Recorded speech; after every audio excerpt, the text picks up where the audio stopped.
রোজার দিনগুলোতে আমি ইউজুয়ালি কী অ্যাক্টিভিটি করি সেটাই থাকছে আজকের ভিডিওতে। প্রতিদিনের রুটিন সেম, তো আজকে 13তম রোজাতে আমি দেখাচ্ছি আমার দিনের রুটিন। ঘুম থেকে উঠে আমি প্রথম যে কাজটি করি সেটা হচ্ছে সময় দেখে নেই। যেহেতু আমি সেহরির আগে ঘুমাতে পারি না, সেহেতু একটু লেট করেই ঘুম থেকে উঠি। ফ্রেশ হয়ে আমি একটু নফল ইবাদত করে নিই, নফল নামাজ এবং সূরা অর্থসহ পড়ি। আমার এলির সাথে একটু খেলাধুলা করি। এলির শরীরটা একটু খারাপ বলতে বেশি খারাপ। কলারটা পরে থাকা ওর জন্য অনেক বেশি অত্যাচার। ওকে একটু আদর করে নিলাম। ফ্রিজ থেকে আমি মাছ মাংস নামিয়ে নিব আজকে যা যা রান্না করব।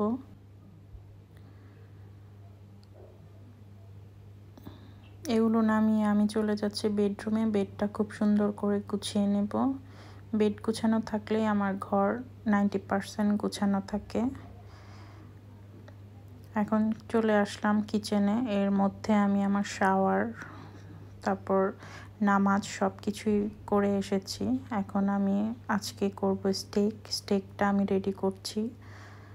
ফ্রেশলি গুঁড়া করা ব্ল্যাক পেপার দিব আর ম্যারিনেশনে দিব সয়া সস 2 টেবিল চামচ। এক্সট্রা কোনো সল্টও ইউজ করব না, শুধুমাত্র এই 2টা ইনগ্রিডিয়েন্ট দিয়ে স্টেকটা খুব ভালো কমপ্লিমেন্ট করে।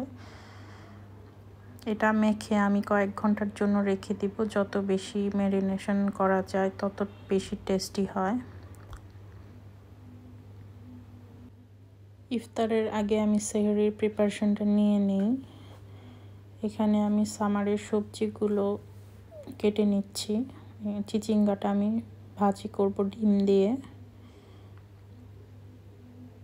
সামার আসার আগে সামারের সবজি খেতে পারছি। এখানে ভাজিটা বসিয়ে দিব খুব কম মশলাতে। অল্প তেল দিয়েছি, পেঁয়াজ কুচি, লবণ এবং দিব কাঁচামরিচ কুচি। লাস্টে দিয়ে দিব একটা ডিম। খুবই সিম্পল। যেহেতু এটা বসানো শেষ, এটা আমি অন্য চুলায় দিয়ে দিব। আর এই চুলায় আমি আরেকটা কারি বসিয়ে দিব। রমজানে আমি 2 চুলাতেই একসাথে রান্না করি, এতে সময়ও বাঁচে। এটাতে আমি রান্না করব একটা তরকারি। গতকালের রান্না করার মুরগির মাংস রয়ে গিয়েছে। রমজানে কোনো তরকারি ঠিকঠাকভাবে ফুরাচ্ছে না। সারাদিন রোজার পরে আর কতটা খাওয়া যায়, যদিও অল্প করেই রান্না করি। এখানে রান্না করব আমি টমেটো দিয়ে রুই মাছ। আজকে আমি না ভেজেই মাছটা রান্না করব, কষিয়ে আমার আম্মুর মতো করে।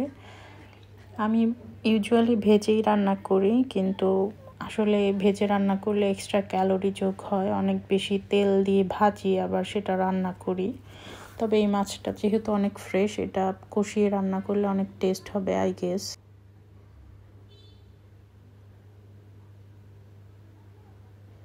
খুব ভালো মতো উল্টে পাল্টে কষিয়ে নিলাম। ঝোলের পানি দিয়ে দিলাম এবং রান্না প্রায় শেষের দিকে। আমি আরও আজকে করব ম্যাশ পটেটো, তাই আলু সিদ্ধ দিয়েছি।